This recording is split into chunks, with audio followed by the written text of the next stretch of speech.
as an attorney, I can tell you that I speak to people every single day about topics that are difficult to discuss, but are necessary to discuss. Right now, we're going to be joined by Chris Warburton from Lily Hospice, which is based in Troy. Chris, how are you today? Steve, I'm fantastic. How are you this morning? I'm doing very well. Thank you for joining us. And I'm going to let you know right now, I'm an attorney. You might not know that, judging by my t-shirt, but I am. But also my mother passed away last year, and she was in hospice when she passed away. And I can also tell you her name was Lillian. And I caught the fact that the name of your business is Lily Hospice. And you mentioned that you named it after a loved one who passed away. The coincidence there really struck me. And I understand now why, people say I named my business after this, and it makes complete sense. So tell us a little bit about Lily Hospice. It's named after my grandmother, Lillian, who went by Lily. She passed away on hospice many, many years ago. And it's a passion. I've been passionate about hospice care for well over a decade. I worked in a hospice agency years ago, and what really grabbed my heart was working with a clinical leader who told me a story about a hospice patient who was young, in his late 60s, lifelong fisherman, never got that last fishing trip in. She said, well, we're going to fix this. Got a nurse, got a fishing boat, got a fishing guy, got an aide, got him stable, and took him fishing one last time. And he passed peacefully and happily. And that story resonates with me. And actually, that clinical leader I'm speaking of actually runs our hospice today. Wow. And so for those who don't know, hospice, we're talking about the end of life issues. So somebody who is approaching the end of their life and they need special care because of that. In my particular case with my mother, my father was around and one of my brothers was around quite a bit, but there were still issues that arose that it's just not something that the average person can handle. It's uncomfortable speaking about death, but we are all going to die. And I have to draw the parallel to me talking to people about wills. I don't specialize in drafting wills, but as an attorney, I talk to people all the time about them. And people go, oh, I don't have a will. And I go, why not? And they go, well, I'll do one later. Ideally, you would realize the day before you're going to pass, oh, I need to do a will. I'll do it up really quick. Boom, there it goes. But so many people will put off something that is inevitable to the point where it doesn't get done. And so I think that discussion with people who don't want to talk about, well, the will, that makes me think I'm going to die. You are going to die. Not today, but you're going to die. And unfortunately, we're all going to. So hospice is something people need to be aware of, especially if you got people in your life that you are a caretaker for, or just loved ones you're close to, because it might get to the point where they're nearing the end of their life and everyone knows it and they need special care. You're 100% right. And anyone on the socioeconomic spectrum, hospice is a great benefit. There's no cost to the patient, no cost to the family. And it's not about making a final decision necessarily. People can elect the hospice benefit, be on it for days, weeks, months, change their mind. They can stop the hospice benefit. It's really all about quality of life. And there's a really big misconception around hospice that it's the end. People can be on hospice services for weeks, months, even years. And it's a well-known statistic that people who receive hospice care actually live longer than people that don't. So it is a big misconception about it being the absolute end. It's just a wonderful benefit that anyone in society can have a great benefit from: the patients, the patient families, the loved ones. It's a tremendous benefit for anyone that elects it. And the biggest complaint I hear about hospice care is, I wish I'd done it sooner. The interesting thing also is that hospice care, these people are professionals. They do this all day long. And when you meet somebody who does something all day long, but you are coming to it for the first time, it can be kind of overwhelming. But for instance, dealing with pain, a lot of people are in pain, physical pain. And obviously doctors can manage pain and maybe give you something to take at home or something. But if you're in hospice, there's people checking on you all the time. And if you have pain, for instance, they're going to be there and be able to manage it, not over the phone with appointments running back and forth, but because they're right there. And I know that in my mother's case, she was as comfortable, I think, as she possibly could be. There was an occasion where I've got 5 older brothers, and my father called me and said, your mother would like to see all 6 of you at once. And we all went in and we saw her there. And I think it was the first time all 6 of us and her had been in a room in quite some time. And so I had a lot of opportunity to talk to her and also listen to her talk to my brothers and see how she was. And I got the impression that she was very comfortable. And, she knew she was in hospice. She was lucid. She was talking to all of us. but I think she was in a better place being there than if she'd been at home with my father and my brother trying to take care of things. Yeah. And, there's all kinds of pain. There's physical pain, which we all know about, but there's spiritual pain, there's emotional pain, and hospice addresses all of those things.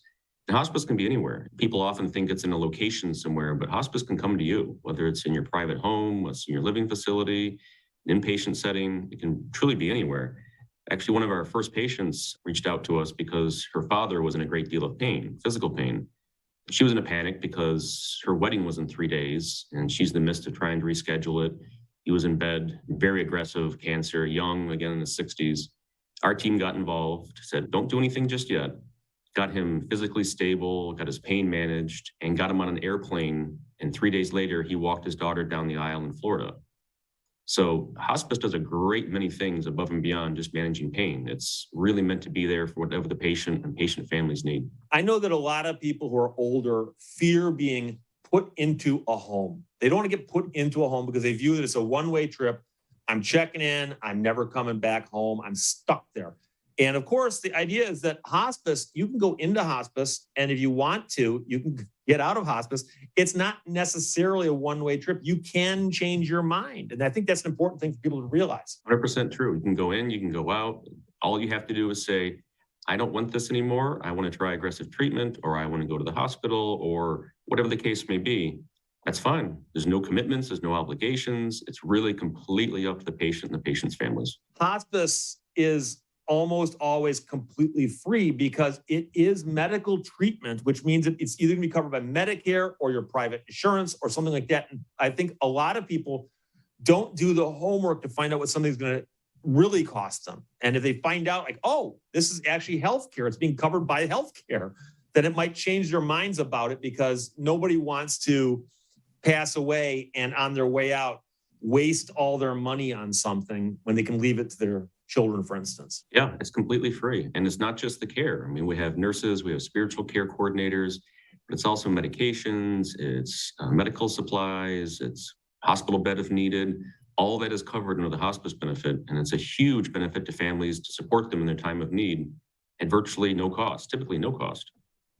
And I've been watching the news in the last 20 years. So I know about how things are evolving with respect to the internet and virtual reality. It's something people have been talking about, and immersive technology, and about how you can pretend to be someplace else. And I think most people think of virtual reality as something that the kids use because they're too lazy to go outside and play, so they're gonna wear a headset and play indoors, And so virtual reality is something I think we've all heard of, but the question is, what other applications are there for it that are useful?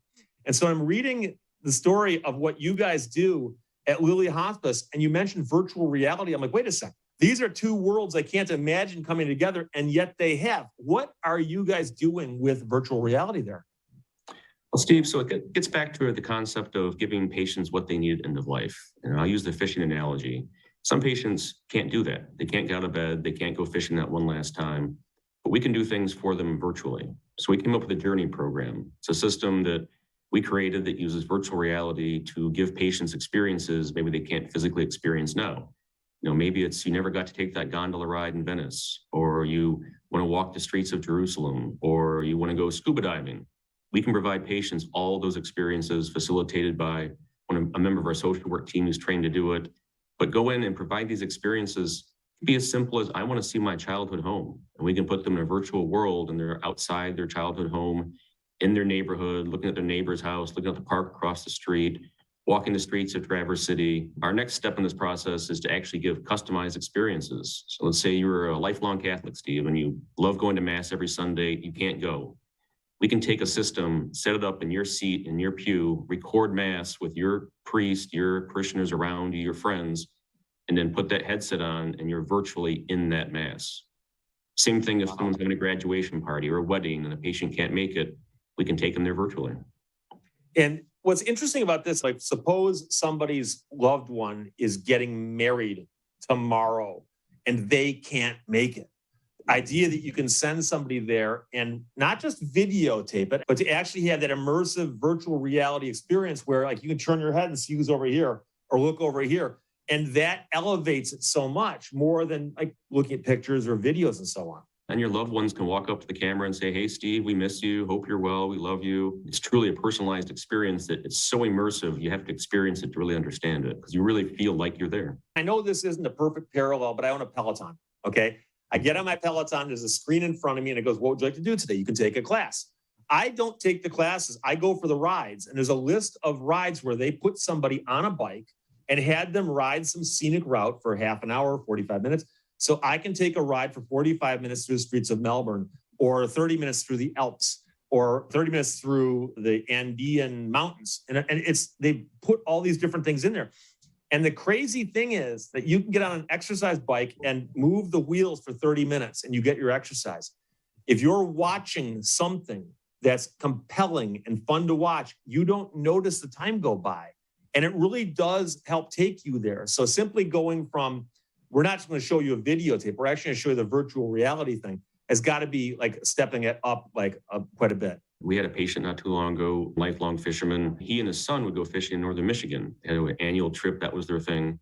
Well, we use these headsets right here, put one on the patient, put one on the loved one, and they sat side by side and went on a fishing trip virtually in northern Michigan, chatting like they were on a boat, background noises of the sounds of Michigan. Had a wonderful chat, went on for hours. It was a really simple but powerful thing. Yeah, and I think that's one of the things that I've spent time with several people, including my mother, who were, getting towards the end of their life.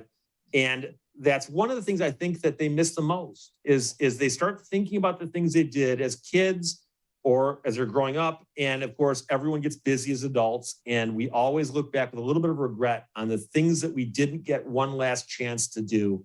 And so it sounds to me like that's a perfect example. We can give you that one last chance to do this. It might not be exactly the same, but it's so close it'll kind of shock you.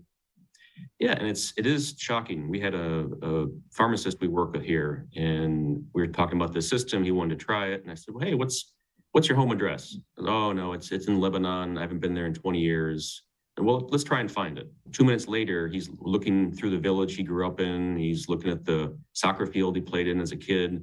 And he couldn't go back. He hadn't been there in 20 years, and it brought him to tears. And this wasn't a patient, and this wasn't some elaborate experience. It was simply him walking the streets of his childhood home. Wow, that is amazing.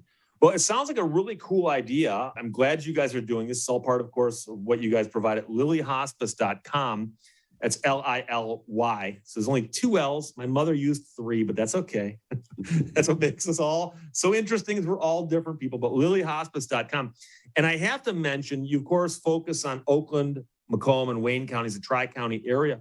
But you also mentioned that you are actively hiring people. I assume business is going well, but also, I guess, finding registered nurses and so on these days, there's a lot of competition for them. But you guys are hiring?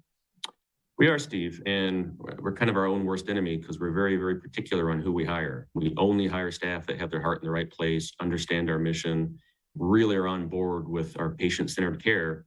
So it makes it a little more challenging for us to find the right people. But if you're that right person, please reach out to us, lilyhospice.com. We're always hiring RNs, LPNs, certified nursing assistants. We have a whole team that we're always looking to bring on new and great people. And I know just from my experience, like I said, dealing with my mother and a couple other people, that most of the places I've been to, I met the people that were interacting with my loved one, and they do seem to be special people. So I think there are people out there who are called to do this and are very good at doing it. They have to be very, very compassionate, but obviously they've got to be skilled and qualified also. But yeah, you're right. If you've got high standards, trying to find the right workers can be a struggle sometimes. lilyhospice.com is where people should go to check this out. It's not something to be scared of. And like I said, I've spoken to people just casually, do you have a will? They go, no, I'll do it later. And I know that one of the reasons they're putting it off is they don't want to talk about it. We have to discuss who gets what when you die. It's an uncomfortable conversation, but guess what? It's going to happen to all of us. And, there's stigmas about certain things in our society we don't like to talk about. But this is something that you might wind up in a situation where you've got some issues that need taken care of and your family can't do it for you. So hospice is where to go. And so you want to find the right place. So sounds like you guys are doing some great work over there at lilyhospice.com. Thanks, Steve. And you're completely right about the will. You're doing it for the ones around you, not yourself. It's so important. Yep. Well, Chris, it's great having you on. I'd love to talk about some more of the places that your patients have gone virtually, because it sounds like they're having a lot of fun, and that sounds like a really cool idea. Happy to talk anytime, Steve.